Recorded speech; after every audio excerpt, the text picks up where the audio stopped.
Wander Wealthy Podcast, episode 126 with Joni Rae.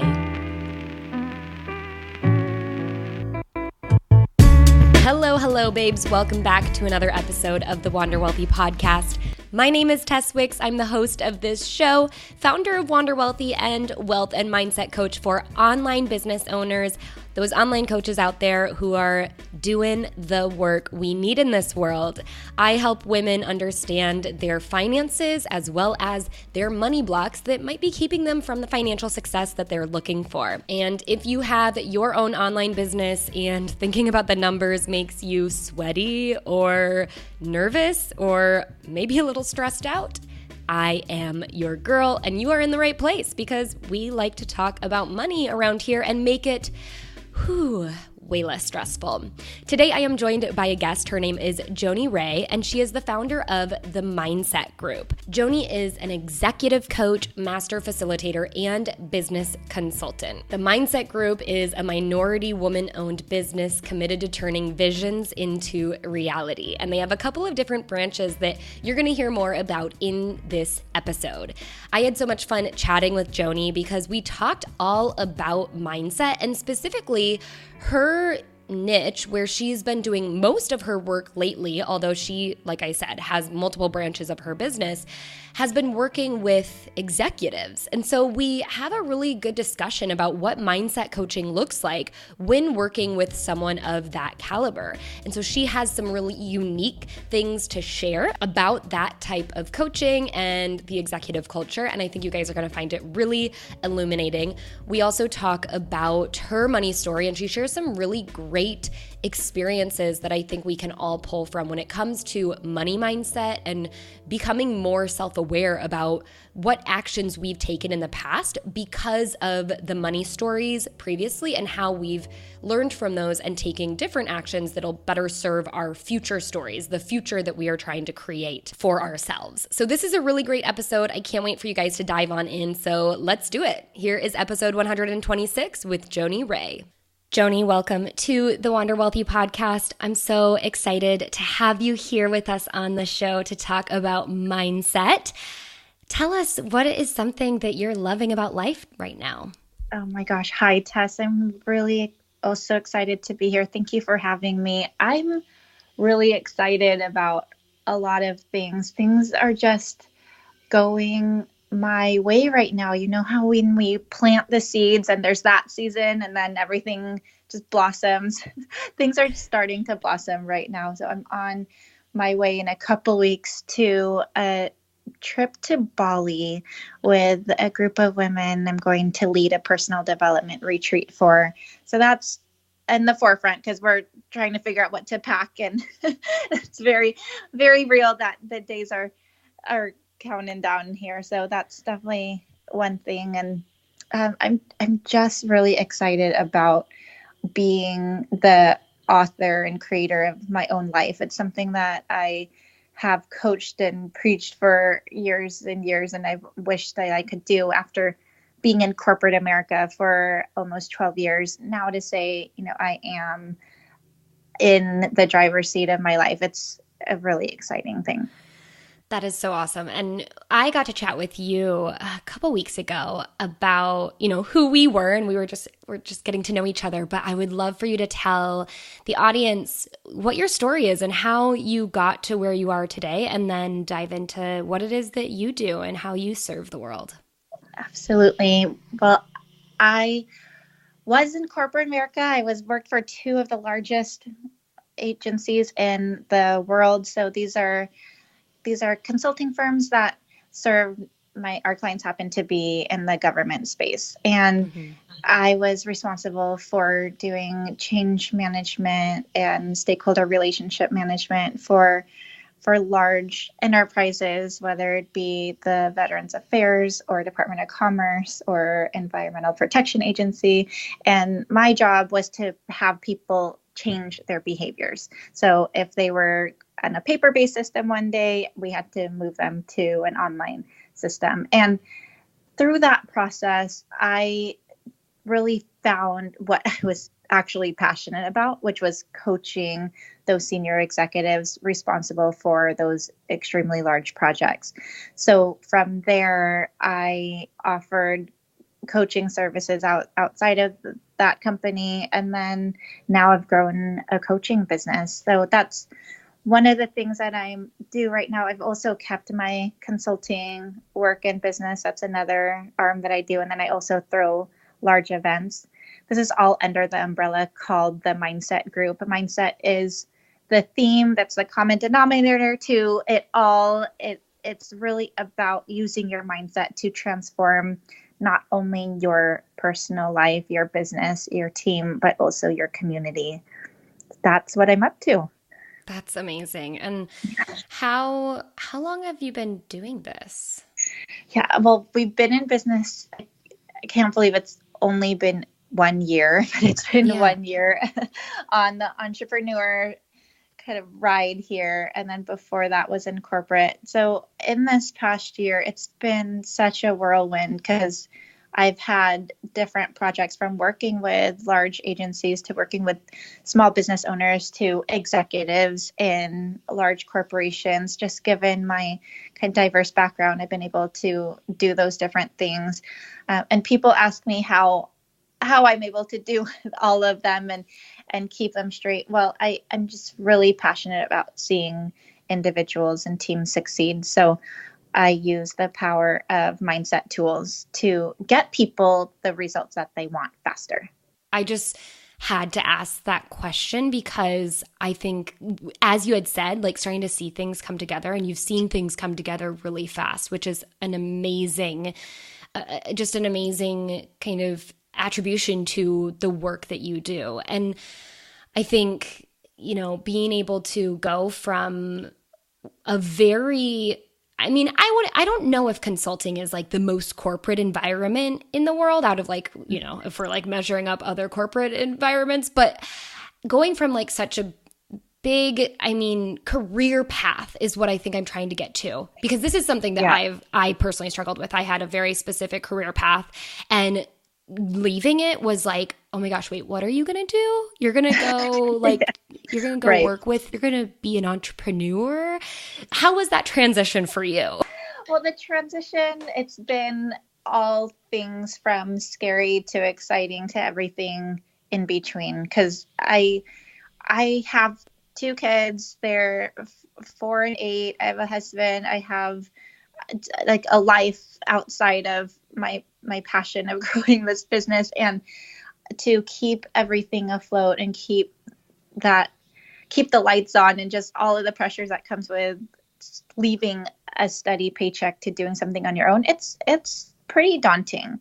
Mm-hmm. And I attribute my faith and belief that I'm meant to be a leader in the world, and I'm meant to make a difference in a way that's going to not only inspire me, but inspire others. It's that vision that's really kept me going through this year. Cause I promise you, there were times when I was like, you know what, I'm just going to give up and not do any of it. But the more I reminded myself of why I was doing it, the more business I would get, or the more connections I would get. So it's been a roller coaster for sure. And there's just a lot of amazing things coming. So I'm glad to stick with it. And if anyone's listening who's in a similar position where you're thinking about jumping ship out of corporate, or you are in that entrepreneurial, whatever you are in that journey, that feeling of giving up is real. And I empower and encourage you all to keep going, because you're meant to make a difference. Yeah, absolutely. And I love that your business has, different arms, essentially. You work with different types of people through these different kind of funnels, if you will. And I'm really intrigued. I think a large swath of the people who listen to the podcast, especially as I've transitioned to working with other online coaches and online business owners, is helping them see that it's not, you can work with individuals on an individual basis, but you've also found success in working through the corporate world as well, and offering your coaching services to bigger corporations. And they're actually, I find in some of the training that I've been doing is corporations are very interested in hiring coaches. Can you talk a little bit more about that? I can. I think I got my courage and my confidence when I had a client, the Veterans Affairs, and I was working with a senior executive there, and he was trying to get promoted, and he called me his trusted advisor. And being that close to him and being really close to his team and getting in that mindset of an executive, it was new for me, and it was something that I caught on very quickly because it's just similar, and it's the same thing to all the other mindset work that I did with all of my other clients. An executive is someone who has certainly a lot of pressure on them, and they're thinking more strategically, and they're thinking more, how do I get this huge vision implemented incrementally now? And so when I was able to help make a difference for that person at that particular place, I started approaching different other executives and just seeing, what is their common denominators and just getting to know them. And I think the main thing that I got, which I didn't really realize before, is that senior execs at major corporations, they're dealing with a lot of the same issues that you and I are dealing with, all the way from like, how do we use our voice and have an impact and have the influence that we want? How do we manage our team? How do we kind of move the needle in a effective and efficient way? So that's been really rewarding for me, because working with execs, you get to see a large impact, in the long run. So I am working with a few people in a few very large organizations right now, and navigating that internal political, that swirl of that culture and environment and organization. It's very fascinating. And again, going back to the mindset tools, it all comes down to how you think. Mm-hmm. Can you move a culture, and can you inspire others to be on the journey with you? So that's the main conversation with working with execs. Mm-hmm. And I feel like, you are the coach to the executives who are then trying to move this big culture. And that's just like beliefs stacked on top of beliefs, because you first have to identify what they believe is possible and, determine if that's really true or not, and work through it with them. But then they have to take that and work with their members, their teams. And I'm sure, especially if you're making a big shift in an organization, or, going from using paper to digital, then the resistance to some of these changes or the acceptance all boils down to how each individual has been programmed from their mindset. It's really true. And resistance to change is real for someone who's been in my profession of change management, of how do we get people to break through that resistance. And it is all about mindset. What's really interesting about the topic of mindset, it's not just an individual topic. It could be very cultural. It could be an organization can have its own mindset, which is why one of my brands is called Enterprise Mindset. So how do we shift that enterprise mindset? The answer is it starts with, I tell my clients, it starts with you. You're going to shift the culture here through what you believe, and people will follow suit. They'll follow you because your thoughts, words, and actions are consistent with your vision, and people follow consistent leaders. People follow people who know what they're doing, know what they're talking about. So coaching executives to have that confidence and voice it's again extremely rewarding. I think another thing working with executives is people put those kind of people on a pedestal, and I certainly did.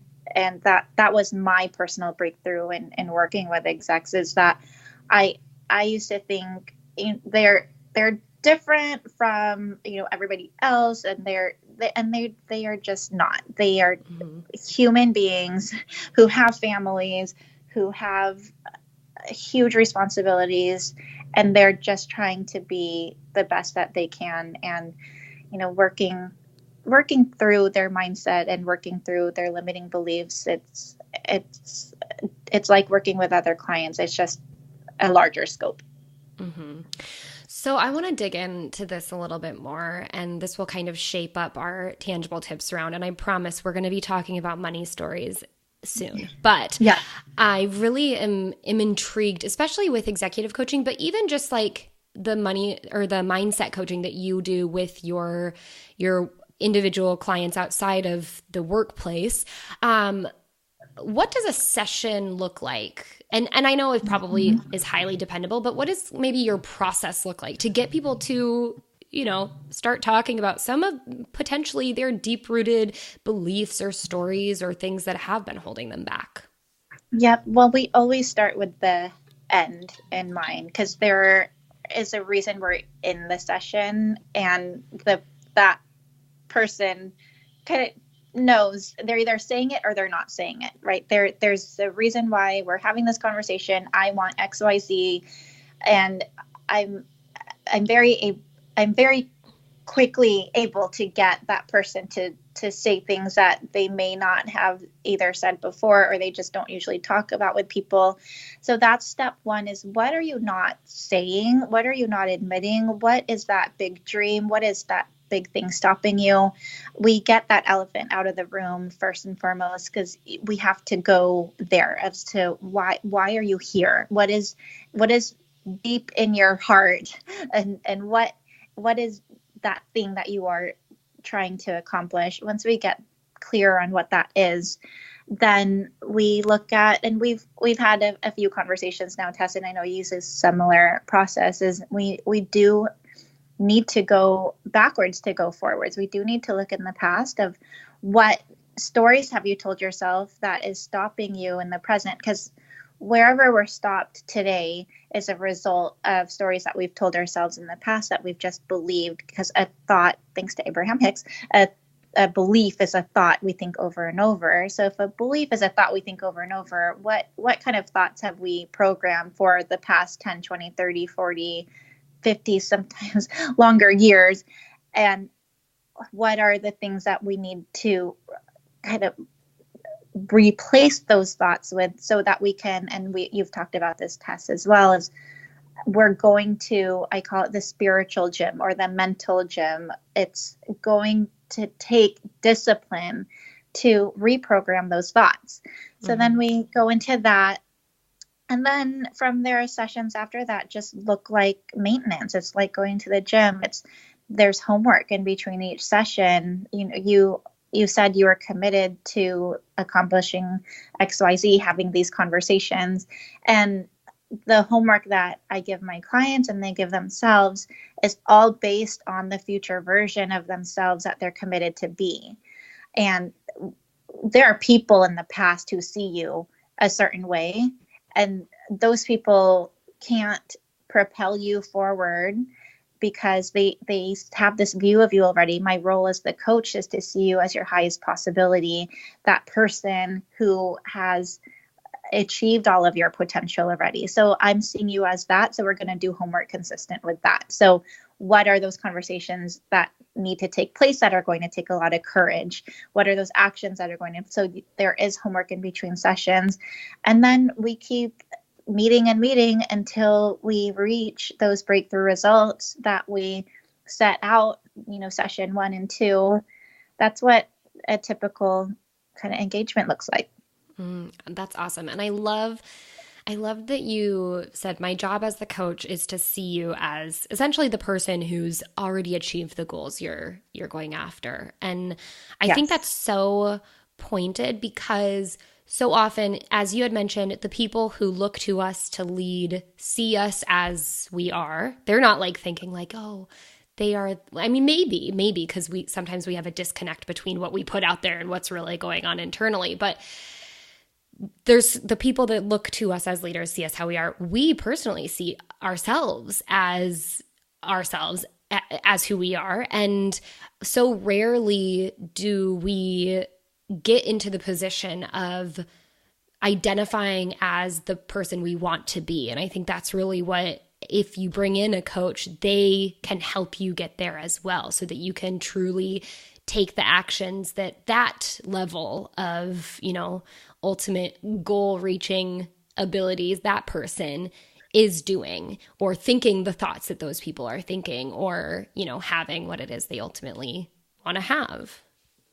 Absolutely. Yeah. And if the goal is to get promoted, or the goal is to have more work-life balance, or the goal is to find your legacy, your niche, whatever it is, there's some kind of barrier. There's some kind of mental block that is stopping you from going there. And yep, you're absolutely right. It's gonna take another person to see you bigger than you see yourself. And that's why Olympians and famous actors and the most successful people on the planet all have coaches, because they know that they do need that partner that's going to push them forward. Mm-hmm.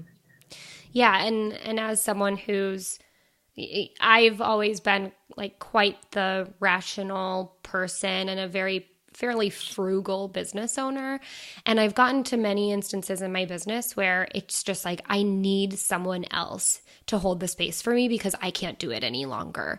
And so I think, wherever you're at and whatever it is you're trying to work on, I mean, you can obviously do it before you hit that breaking point, and you might as well, because it's so nice to have someone who can help you essentially look into your home through the side window instead of constantly walking in the front door. Yep, absolutely. Yeah. Cool. I want to kind of go back to your story and get to know a little bit more about you in terms of money and how money has played a role in your life. So I would love for you to tell us how your even childhood has impacted your relationship with money. How did you grow up around money, and what did you learn or maybe not learn that has impacted you today? Wow. Yeah, such a great question. Well, I grew up in San Diego, California, and my parents were, ever since I was a baby, in residential real estate, and they owned their own brokerage, and they had their own entity and empire, really, and they had 12 offices and over 100 agents, and they lost it all in the '08 recession. So I grew up comfortable with money, and then I saw it all disappear overnight as a young adult. And that experience shook me to the bone, because I saw what it did to my parents, where it just swept the rug right under them, and the kind of disarray that it left them and the people around them. So after seeing that, I just felt like I didn't have control. I didn't know how to have control over my finances or my financial future. Mm-hmm. And that just more than just a money conversation, it kind of brought out I need to take care of myself and my family. And it just brought out the kind of deep rooted survival kind of instincts in me. So after that experience, and then I got married to someone who's very much the numbers guy and into finances. So lucky for me, I had that going on, and that kind of support and stability. But then I got into a very stable job and a paycheck that came in very regularly. So looking back, it's like I didn't have to push myself or take a risk, because there were a lot of financial risks to take when the paychecks coming in. And that's something that I didn't even really think about. Now that I do reflect upon it, I think that having that shift in what happened to my parents and putting myself in a very, very financially stable situation was a very safe route for me. Then fast forward, I've always had this dream of starting my own business. So about a year ago is when I left that corporate life. And then that's when, like, shit just started to get real financially. When I was like, wait, what do you mean I don't have this stability of a paycheck anymore?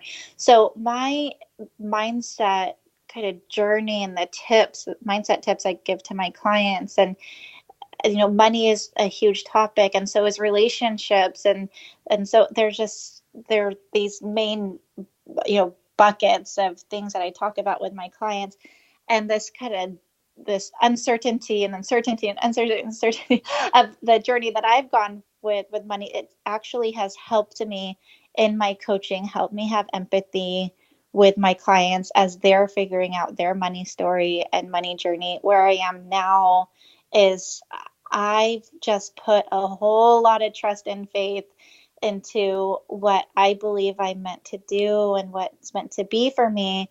And has that turned into a whole lot of financial freedom in the first year of business?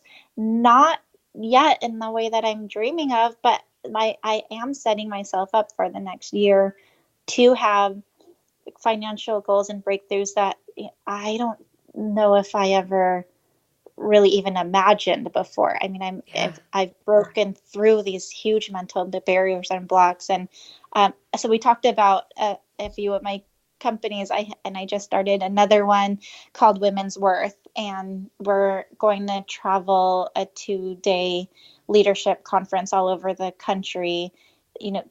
Training women about personal and professional development and their worth, and the type of financial abundance that's going to not only bring me, my family, and others.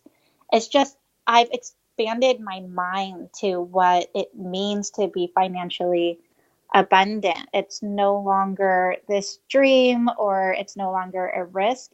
Now these opportunities are seeking me out. I'm just a huge believer in the law of attraction. And the 3 steps: ask, believe, receive. I didn't really understand that last step, receive. But now that I'm living it and I'm in it, I'm just truly on this other side of this money mindset journey. So it's interesting that you're asking me the question now, as opposed to 6 months from now, or a year from now, or 2 years from now. It would have been different, and it will be different in the future. Just right now, I am truly blessed to be in a place where I can have all of these lessons and take them with me.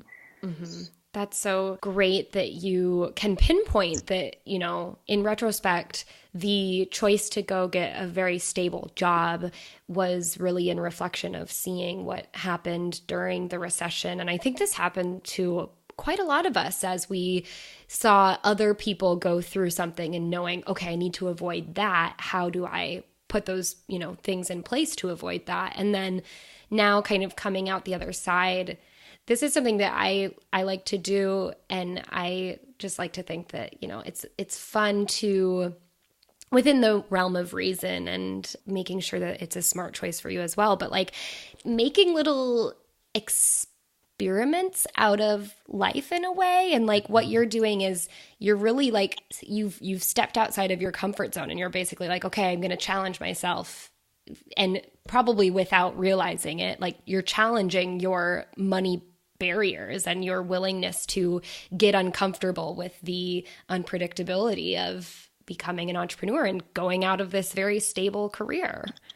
Absolutely. And I will say that it's taken me being around people who have a particular money mindset. So for years and years, I would put people with money on a pedestal. The way I would talk about money would be like, oh, well, because I was no longer living and dependent on my parents, and here I am with my family, and I'm like, oh, wait, maybe one day we'll have like tons and tons of money. But now that, my business partner, for example, we talk about money, not with a lot of meaning, not with a lot of, oh, that'd be great, or that'd be nice, or that'd be bad. It just is what it is. These are our financial goals, and we're going to meet them. And so that's one person. And then I have mentors and just friends the people who have a lot of money. I found there's not a lot of drama or meaning or that story that, I have to personally deal with and that I've seen others deal with. It's more of it's just another thing. Yeah. Money's just another thing. It doesn't need to have all of this like stuff around it. So since I've been able to kind of be in that place and be in powerful conversations about money with people, it's just really transformed the way I've looked at money and the kind of money that I'm bringing in. Mm-hmm. Yeah, I love this. I heard this quote the other day, or maybe it was just like an idea of how to think about money, but it's kind of like essentially thinking about money as if it's inevitable, or like the quote is specifically like treat money like, or think about money like you think about air. Like you don't think about breathing and having air. You just know that it comes and it goes, and you're not like holding it in to, save this air that might be gone from you because it's there. And so thinking about it in that way. And I always have to say this with like understanding and checking my own privilege and our privilege of being able to be in this position. But when you're ready to get to that next level, when it comes to money and you've kind of like covered your bases, and now it's like, how can I open my mindset and my consciousness to more possibility? Then we have to kind of release the vice grip that we have on our money and know that it flows to us easily, however you want to, affirm that. Absolutely. And if a belief is a thought we think over and over again, then just checking those thoughts. And now my thoughts are, and I'm very unapologetically now claiming my worth and the kind of financial abundance that I want. And I'm declaring to the universe, this is what I deserve. This is what I want. And I actually do believe it. And it's been a journey getting here, but I just really encourage people listening to just have that belief and faith in yourself that you do deserve it. You can will it. You can surround yourself with people who will help you get the money that you want to have. I just see so many people who are struggling, and I just believe very strongly that it starts with how you think about money and your beliefs and your thoughts about money, which is, what your whole podcast is about. So keep listening to Tess's podcast to transform that. Yes.